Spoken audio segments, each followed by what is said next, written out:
என்ன பேக்ரவுண்ட் சூப்பராக இருக்கா? ஓகே. மோடி அவர்கள் ஆட்சிக்கு வந்ததுலேருந்தே அவர் ஒன்று சொல்லிகிட்டே இருக்கார். தங்கம் வாங்கிறத கம்மி பண்ணுங்க, தங்கம் வாங்கிறத கம்மி பண்ணுங்க அப்படின்னு.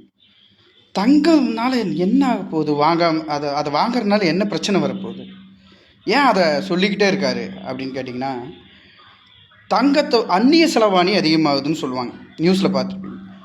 அந்நிய செலவாணிங்கிறது வேறு ஒன்றுமே கிடையாது. இப்போது நம்ம ஒரு தங்கம் வாங்குகிறோம் அப்படின்னு முடிவு பண்ணால் தங்கம் எங்கேருந்து வருதுன்னு பார்க்கணும். தங்கம் எங்கேருந்து வருது? சுவிட்சர்லாந்து, ஐக்கிய அரபு நாடுகள்லேருந்து வருது. அப்போ அவங்களோட பணத்துக்கு நிகரான இந்தியன் பணத்தை கொடுத்து வாங்கணும்.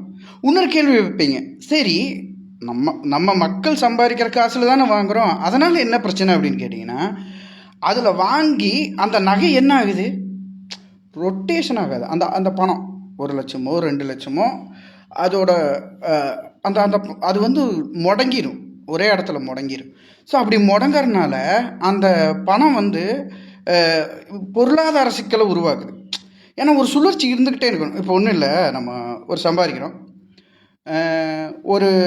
அந்த சம்பாதிச்ச காசை எப்படி பண்ணுறோம்?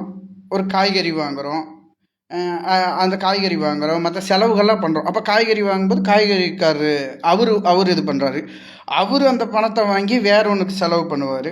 ஸோ இப்படி அந்த பணம் ரொட்டேஷன்லேயே இருக்கும்போது தான் பொருளாதாரம் ரொம்ப ஸ்ட்ராங்காக இருக்கும். அதைத்தான் ஆரம்பத்துலேருந்து மோடி அவர்கள் சொல்லிக்கிட்டே இருக்காங்க, தங்கம் வாங்குறத கொஞ்சம் கம்மி பண்ணுங்க அப்படின்னு. ஏன்னா இப்போ டீசல் பெட்ரோல் விலைக்கும் எல்லாமே அதுதான் காரணம். நம்மளோட பணத்தோட மதிப்பில், அதாவது அவங்க நாட்டு பணத்தோட மதிப்பில் நம்ம கொடுத்து வாங்கணும். மக்கள் தான் வாங்குறாங்கனாலும் இந்த ரொட்டேஷன் ஆகிட்டே இருந்தால் மட்டும்தான் நாடு ரொம்ப பெரிய லெவலில் முன்னேறிக்கிட்டே போகும். ஸோ அதுதான் ரைட் வே. அதைத்தான் ரொம்ப வருஷமாக பிரதமர் மோடி அவர்கள் சொல்லிக்கிட்டே இருக்காங்க. அரசியல் செய்திகள் நிறையா தெரிஞ்சுக்கணுன்னா என்னை ஃபாலோ பண்ணுங்கள். அதுவரை உங்களிடமிருந்து விடைபெறுவது ரெட் ராம். பை.